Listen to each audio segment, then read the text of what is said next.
Inabot kami ng ulan. Morning, Ethan! Dati na namin tong kinainan. No? No? Kaya lang parang ayoko mag-stay doon. It's Ethan's first time sa beach. Mission accomplished. Ay! Ay! Unlimited side dishes yun. Hindi ko kaya. Yum, yum! Dapat uuwi na ako eh. Hindi ito yung usual travel vlog hack. Hi everyone! Hi everyone! Welcome back to my channel. It's already past 1:30 p.m. and it's already our second day here in Boracay. Yesterday, we flew here. Walang clips guys kasi pagbaba namin ng isla, umulan. And wala kaming payong nadala. So, nabasa kami, pati si Ethan, naligo kami sa ulan while waiting for our next transfer from the port to hotel. Pinatulog ko na muna yung boss ko kasi pagod na yan kaya nag-iingay dahil galing kaming swimming. So, ayun nga guys, kahapon, syempre dalawang flight kami. Butuan to Manila, then Manila to Katiklan. Tapos, di ba yung transfers from airport to your hotel dito sa isla. Marami pa yung lipat-lipat. Tapos bigla kang ulanin pagbaba namin ng isla. So, wala. Bagsak ang ate nyo. But, I'll try to take many clips as I can. Since this is also our family's first Boracay trip, so gusto ko na meron kaming memory na babalikan. But just a heads up guys, hindi ito yung usual travel vlog ha na ginagawa ko. This will be a family trip. Kung gusto niyo yung usual travel vlogs, I have 4 Boracay vlogs already uploaded on my channel na makakatulong sa inyo if first timer kayo dito. For this trip guys, we are staying at Henan Crystal. Siguro I'll show you a quick glance ng room kasi nagamit na namin so makalat na. Pagpasok niyo na room guys, merong wardrobe. Quick glance lang. Tapos, this is our CR. May hot and cold shower naman. And toilet with bidet. Wala siyang bathtub, no? Katulad ng sa Henan Palm. May lalagyan ng luggage dito. Tapos lahat ang mga gamit namin nandyan. And meron kaming single bed. O diba, tigisa pa ng bed yung boys ko eh. Yung queen bed. Meron silang speakers.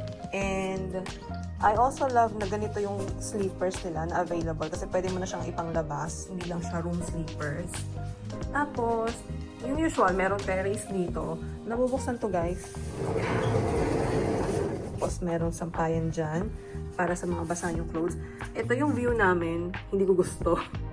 Kasi sa Henan Palm, ilang beses na ba kami nagstay doon. And laging maganda yung view namin. And to be honest guys, mas gusto ko yung Henan Palm. Mas pricey si Crystal ha. Siguro dahil sa sky pool nila. Kasi mas maganda yung sky pool nila. And meron kaming batang kasama kaya we opted for a hotel na maganda yung pool. Kasi si Ethan, mahilig siya sa tubig, mahilig siya sa pool. Gusto niya naglalaro dyan.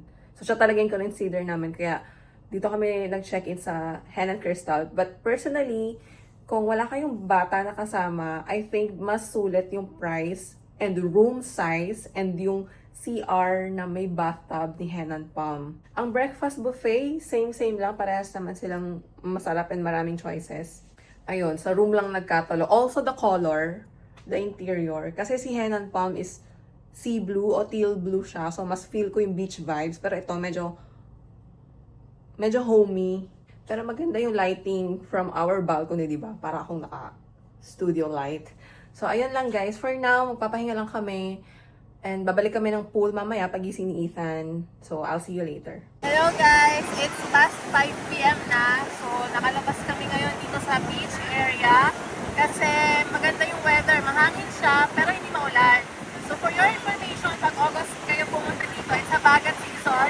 Maulan talaga. So, we're glad na pinagbigyan kami ng weather ngayon na maalon, mahangin, hindi rin mainit at hindi maulan. Kaya lang, it's Ethan's first time sa beach. Kaya, nakaupo lang kami. Hello guys!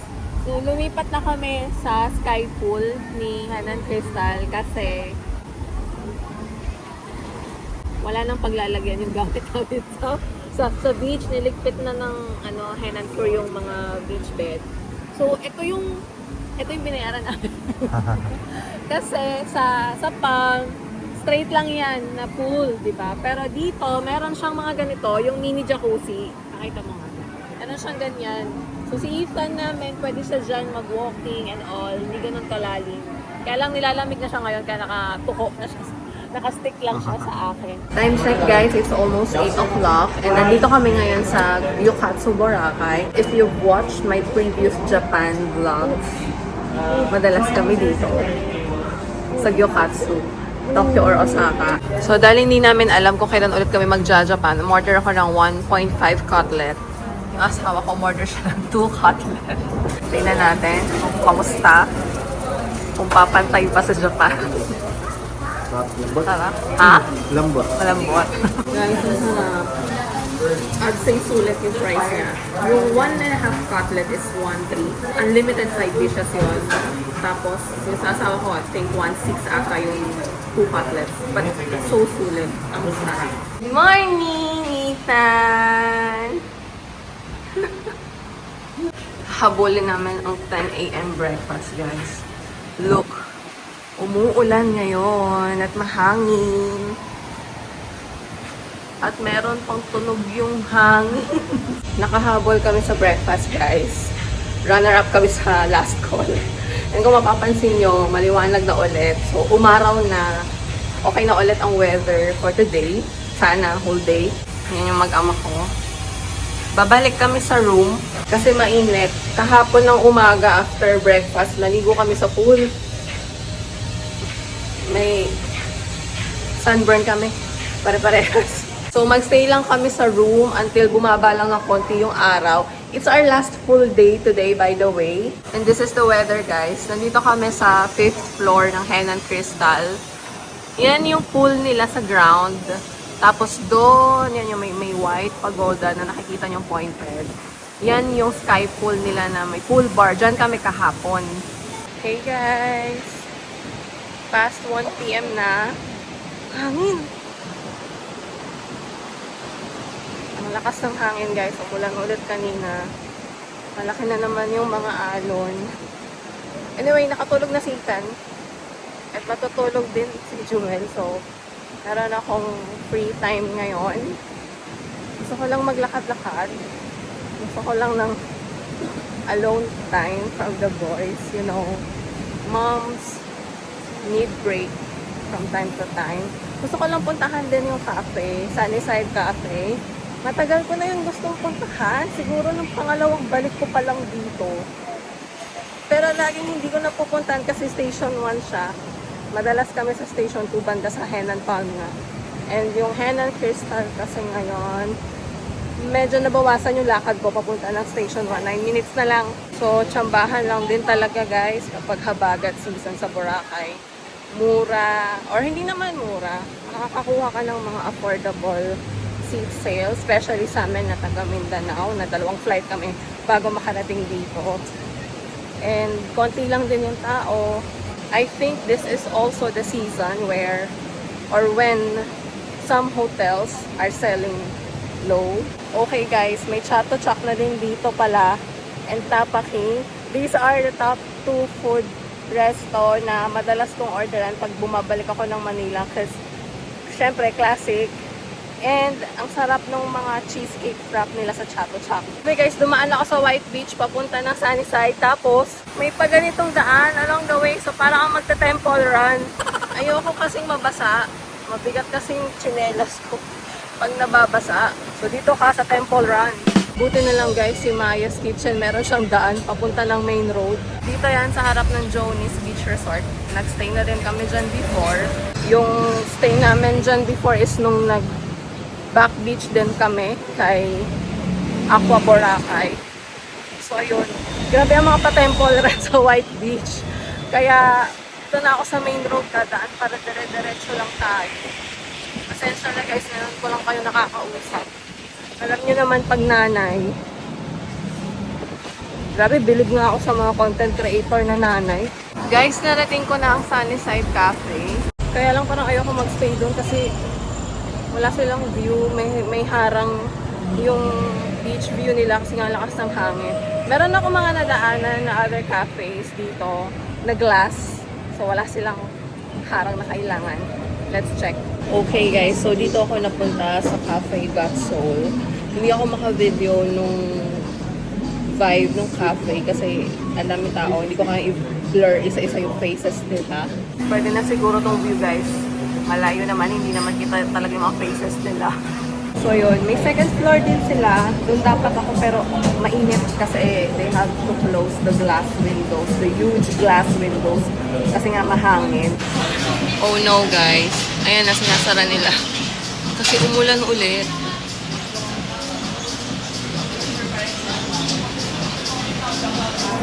Thank you.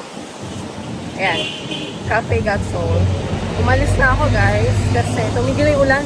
Baka hindi ako makabalik agad ng hotel tapos magising na si Ethan. Just a few walks away from Cafe Got Soul, there is Smooth Boracay and maganda din yung vibe nila sa loob. It's sand sa loob and meron na silang glass view of the beach. Guys, bumalik ako ng room kasi ang init. At saka kailangan mag CR. Pero the boys are still sleeping. So baka lumabas ako ulit. Mission accomplished. Makakalabas pa tayo ulit. Kasi tulog pa ang mga boys ko.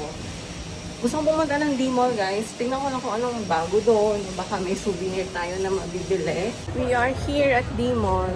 Pero palabas na din ako ulit ng White Beach. Pabalik ng hotel. Totoo na to. Kasi ang init guys. Ang init. Tapos ang lagkit ng salt air. Hindi ko kaya. Kahit na nakaswimsuit patay tayo. Hey guys, it's already past 8 p.m. and we're here at Spice Bird. Dati na namin tong kinainan. Buntis pa lang ako. So ngayon we're back. At lumabas na yung nasa tiyan ko. Ay! Ay! So after ko maggala kanina, syempre nag-mom mode na naman ako. Pero doon lang kami sa Sky Pool ng Henan, Crystal. We just ate snacks sa Sky Bar. Tapos, nag-wash off. And then, punta na kami dito for dinner kasi tomorrow is our flight. Maaga yung pick up namin and I have to pack our things pag-uwi ngayon. Ito yung orders namin. Pasensya na galaw na ha. We have oysters. We have tomato soup para kay Ethan. Yan. Hindi siya maanghang guys ha. It's good for toddlers. Tapos lagyan nyo lang ng rice. Good to go na yan. Tapos pareha lang kami mag-asawa ng order. The peri-peri chicken. Yum yum. Yum yum! Yum yum! Yum yum. Sisilip-silip sa mga customer na babae.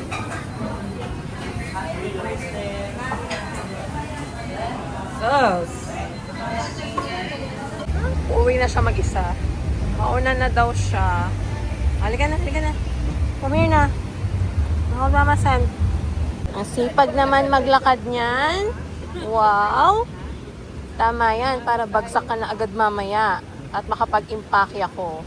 Good morning, guys! It's past 8 a.m. and we just checked out of our room. 9 a.m. pa yung pick up namin, but we're going to try to have breakfast first since dalawang flight ulit kami. May hangover pa siya. No? Tingin-tingin pa siya sa pool. That's my little man. Sarap ng tulog niya. Masarap talaga ang tulog niya kapag hotel. Gustong-gusto niyang kinikis-kis yung mga hotel linens. Sulit na sulit ang room namin dito sa dalawang to. Walang ginawa kundi matulog, mag-swimming, tulog-tulog lang ang babies. Hi, Ethan! Say bye-bye to hotel. Bye-bye, Hannah. Bye-bye, Hannah.